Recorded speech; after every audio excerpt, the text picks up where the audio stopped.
Okay दोस्तों, तो अभी हम स्टार्ट करेंगे revision of charge of GST. अब चार्ज ऑफ जीएसटी में दो चीजें सबसे इंपॉर्टेंट आती है, एक तो है रिवर्स चार्ज मैकेनिज्म, ओके, और एक है कंपोजिशन स्कीम। तो रिवर्स चार्ज मैकेनिज्म हम पहले कवर करेंगे, फिर चलेंगे कंपोजिशन स्कीम पे। उससे पहले दे रखे कि रेट्स क्या होते हैं, सीजीएसटी, आईजीएसटी और एसजीएसटी क्या होते हैं, तो ये सारी चीजें ना काम की है नहीं, ठीक है। तो एग्जाम पर्सपेक्टिव से, एग्जाम ओरिएंटेड, ये दो चीजें बहुत ही इंपॉर्टेंट है इस चैप्टर से। तो सबसे पहले मैं आरसीएम, जो कि होता है रिवर्स चार्ज मैकेनिज्म, इसको एक बार डिस्कस कर लेते हैं। इसमें क्या होता है ना, फॉरवर्ड चार्ज मैकेनिज्म इसके अपोजिट होता है। अब फॉरवर्ड चार्ज मैकेनिज्म क्या होता है मैं आपको समझा दूं। मैं हूं एक बायर, आप हो एक सप्लायर और सेलर। मैंने आपसे कोई भी सामान खरीदा, जब एक 100 रुपए का सामान खरीदा, आपने 18% जीएसटी लगाया, मैंने आपको 118 रुपए दे दिए। 100 रुपए आपके सामान के और 18 रुपए जीएसटी के। अब वो जीएसटी जमा करवाना है गवर्नमेंट के पास। अब गवर्नमेंट बोलती है कि भाई देखो हमें जीएसटी चाहिए। फॉरवर्ड चार्ज मैकेनिज्म में क्या होगा सीधा कि मैंने आपको दिया, आप गवर्नमेंट को दे देंगे। लेकिन गवर्नमेंट बोलते कि कुछ केस में यार हमें ना भरोसा नहीं होता कि ये बंदा हमें पैसा दे देगा या नहीं देगा। तो वो क्या कहता है कि हम लगाएंगे इस पे रिवर्स चार्ज मैकेनिज्म। अब रिवर्स चार्ज मैकेनिज्म क्या होता है, वहां पे जो सप्लायर है उसकी जगह जो रेसिपिएंट है, जो गुड्स रिसीव कर रहा है, वो गवर्नमेंट को जीएसटी देगा। इस केस में क्या होगा, अगर इस ट्रांजैक्शन पे आरसीएम लगता तो मैं आपको 100 रुपए देता, सिर्फ 18 रुपए जीएसटी का नहीं देता मैं आपको, मैं 18 रुपए सीधे गवर्नमेंट के पास जमा करवाता, तो ये केस हो जाता आरसीएम का। अब आरसीएम कहां लगाती है गवर्नमेंट, एक बार वो देखते हैं हम। मैं आपको एक थंब रूल बताता हूं। वो थंब रूल क्या है, जहां पे गवर्नमेंट को भरोसा नहीं है, जहां पे गवर्नमेंट को भरोसा नहीं है, वहां गवर्नमेंट बोलते नहीं भाई तू रहने दे यार, मैं ना सामने वाले से ही ले लूंगा। And this is the truth. यही केस है, ट्रस्ट का मैटर सारा। जैसे कि मैं एक एग्जांपल देता हूं आपको, ठीक है। उस एग्जांपल में मैं बताऊंगा आपको कि कैसे ट्रस्ट का इश्यू है, ठीक है। फॉर एन एग्जांपल, आप हो अनरजिस्टर्ड पर्सन, आपने एक छोटी सी कंपनी खोली, आपकी 10 लाख की सेल है सिर्फ, ठीक है, और आप कोई प्रोडक्ट बेच रहे हो। अब होगा क्या, मैं हूं एक रजिस्टर्ड पर्सन, मैं एक बहुत बड़ी कंपनी हूं, मैं हूं अंबानी, मैंने आपसे कोई सामान खरीदा। अब गवर्नमेंट को चाहिए जीएसटी, और इस गुड्स पे जीएसटी लगता भी है। लेकिन अगर मैं आपको दूंगा कोई भी जीएसटी की पेमेंट, तो क्या आप गवर्नमेंट को देने जाओगे, बोले नहीं यार कौन देगा गवर्नमेंट को। तो यहां पे क्या होगा, गवर्नमेंट बोलेगी भाई तू रुक, आप ही जमा करवा दो हमारे पास, इसको रहने दो, क्योंकि हम इसको कहां ढूंढते फिरेंगे भाई। तो यहां पे आ जाता है ट्रस्ट का इशू कि हम कहां, आप तो एक हो, ऐसे कितने छोटे छोटे बिजनेसमैन होंगे। तो यहां पे जहां पे ये बात आ जाती है ना, गवर्नमेंट को चाहिए इजी पैसा, कि कोई ऐसा सीधा बंदा हो जो हमें दे दे, और अगर उसने नहीं दिया तो हम उसकी गर्दन पकड़ लेंगे। तो एक सेक्शन है 9(5) सब सेक्शन 5, जो होता है ई कॉमर्स ऑपरेटर का। तो इसमें गवर्नमेंट ने बोला कि भाई देखो ई कॉमर्स ऑपरेटर, आपके पास है हजारों बंदे जो आपके प्लेटफॉर्म पे सामान बेच रहे हैं। अब हम कहां उन हजारों को पकड़ते फिरेंगे, ये बताइए आप। इतनी उलझन है, कस्टमर पहले उनको पैसे देगा, वो आपको पेमेंट करेगी, कहीं आपके पास पेमेंट आ रही है आप उनको पेमेंट करोगे।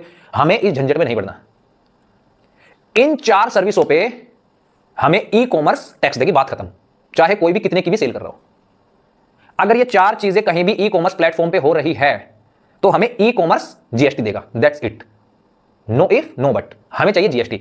यहां पे सिर्फ गवर्नमेंट को एक ई कॉमर्स पकड़ना है। अब जैसे सबसे पहली जो सर्विस है वो है passenger service, passenger transport services, ठीक है। अब इसमें क्या है, इसका मैं एग्जांपल लेता हूं एक, यह है उबर या ओला, ठीक है। इसने एक कार लगा रखी है किसी की, मैं इसमें कार चलाता हूं और मैं हूं कार चलाने वाला, ठीक है। अब यहां पे एक XYZ कस्टमर है, इसने कार की बुकिंग की, मैंने इस पे 500 रुपए लिए जो बुकिंग के थे, प्लस 50 रुपए का जीएसटी ले लिया। मैंने इस पे टोटल पेमेंट ली 550 की, ठीक है। अब यहां पे इसने इसको जीएसटी की पेमेंट कर दी। अब फॉरवर्ड चार्ज मैकेनिज्म अगर हम देखें तो उसमें इसका फर्ज बनता है कि ये जो जीएसटी है ये गवर्नमेंट को दे। लेकिन यहां पे गवर्नमेंट ने बोला कि हम इसे जानते ही नहीं भाई, ये 50 रुपए ये आपको देगा और आप हमारे पास जमा करवाओगे, ये जमा करवाएगा उसको। अब एक बात बताओ, यहां पे ऐसा क्यों किया गया है, एक बात सोच के देखो। कोई कैब ड्राइवर आपको लगता है कि जीएसटी में रजिस्ट्रेशन होगा उसका, एक बार सोच के देखो।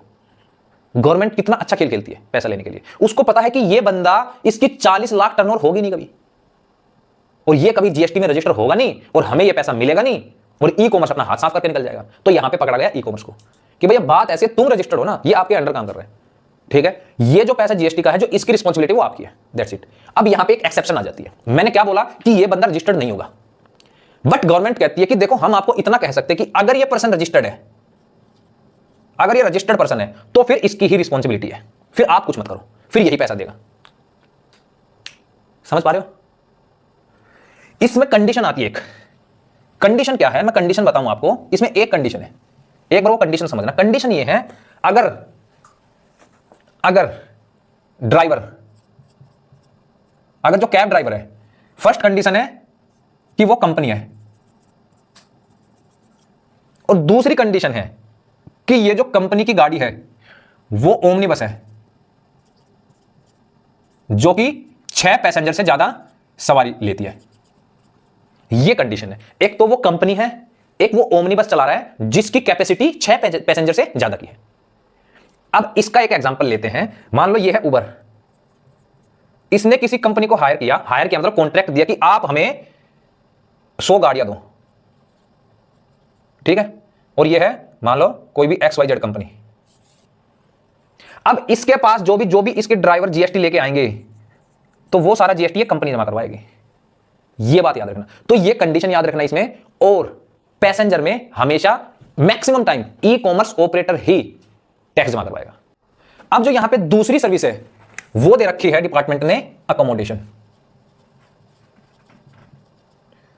अकोमोडेशन का मतलब क्या है कि जैसे आप 5 स्टार होटल में गए, वहां पे आपने एक रूम बुक किया रहने के लिए, तो जो वो अकोमोडेशन सर्विस है उसमें वो होटल पेमेंट करेगा जीएसटी की, या फिर आपने जिस ऐप से उसको बुक किया है वो ऐप करेगी।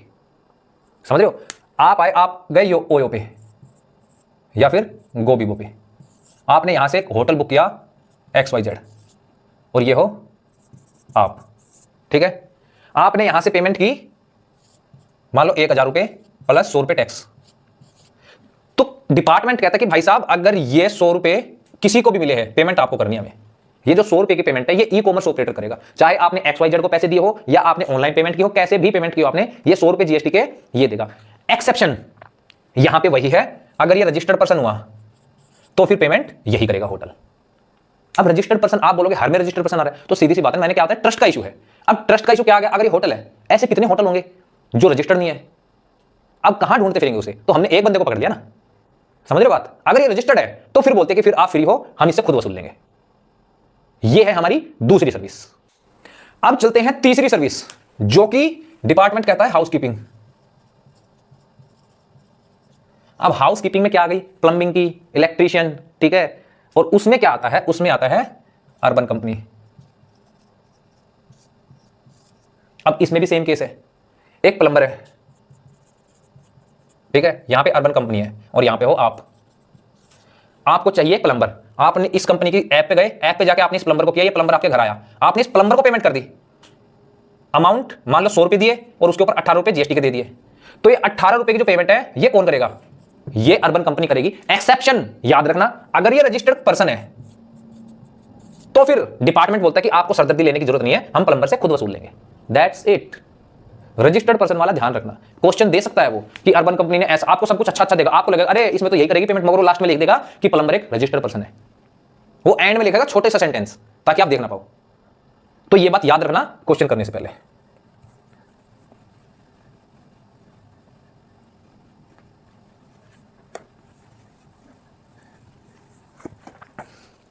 चला, अब जो हमारी चौथी सर्विस और जो लास्ट सर्विस बता रखी है इसमें है वो है रेस्टोरेंट। जो रेस्टोरेंट की सर्विसेज है, अब रेस्ट की सर्विसेज में कौन है, जैसे जोमेटो या स्विगी। ये एक ऑनलाइन प्लेटफॉर्म है। आप बैठे हो अपने घर में, आपकी जीभ लपलपाई, जैसे कि अभी लपलपा रही है, आप पढ़ने बैठे, आपके सामने दिख रहा पिज्जा, आप तुरंत गए जोमेटो खोला, जोमेटो पे एक पिज्जा ऑर्डर किया। पिज्जा ऑर्डर करते ही ऑर्डर चला गया रेस्टोरेंट के पास, हल्दीराम ने आपको पिज्जा डिलीवर कर दिया, ठीक है, आपने इसको पेमेंट कर दी। अब ये पेमेंट तो जाएगी रेस्टोरेंट को, क्योंकि ये पिज्जा तो इसी का है, ये तो एक प्लेटफॉर्म है। मान लिया आपने 700 रुपए का पिज्जा मंगाया, 50 रुपए जीएसटी दे दिया, तो ये जीएसटी कौन देगा? ये जीएसटी देगा ये। अब यहां पे एक अजीबोगरीब कंडीशन दे रखी है कि कब हम रेस्टोरेंट से पैसा लेंगे जीएसटी का। वो कहता है जब ये रेस्टोरेंट एक बड़ा रेस्टोरेंट हो। अगर ये बड़ा रेस्टोरेंट है तो हम रेस्टोरेंट से पेमेंट लेंगे, अगर ये बड़ा रेस्टोरेंट नहीं है तो भैया आपको ही पेमेंट करनी पड़ेगी जीएसटी की। अब यहां पे बड़ा रेस्टोरेंट की डेफिनेशन क्या है? 2 चीजें दे रखी है।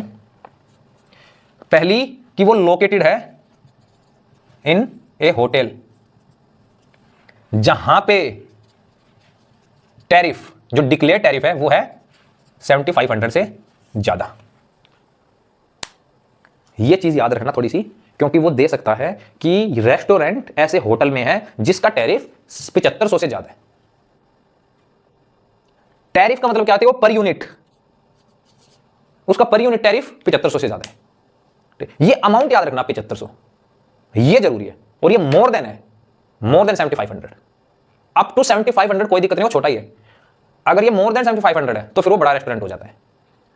अब इसका मैं एक तरीका बताता हूं, अगर आपको ये चारों सर्विसेज याद रखनी है तो इसका एक छोटा सा मैंने एक बस कहानी बनाई है कि मैं कल ना मेरा वेबिनार है क्या, सच्ची बताऊं तो था। मैं यहां से निकला, मैंने कैब की, मैंने जैसे ही उबर से कैब की, वो कैब वाला इतना हरामी कि तुरंत ही आके खड़ा हो गया। मैं सोच रहा कि 5-7 मिनट लेगा, बट वो तो तुरंत ही आके खड़ा हो गया मेरे घर के सामने। मैंने फिर जल्दी जल्दी कपड़े पहने और मैं निकल गया। और जैसे ही मैं निकला, मैं पहुंच गया अपने 5 स्टार होटल, यही नेहरू प्लेस में जो हयात है। यहां पहुंचा मैं, यहां पहुंच के जैसे ही मैं अंदर घुसा, मैंने कमरा बुक कर करा।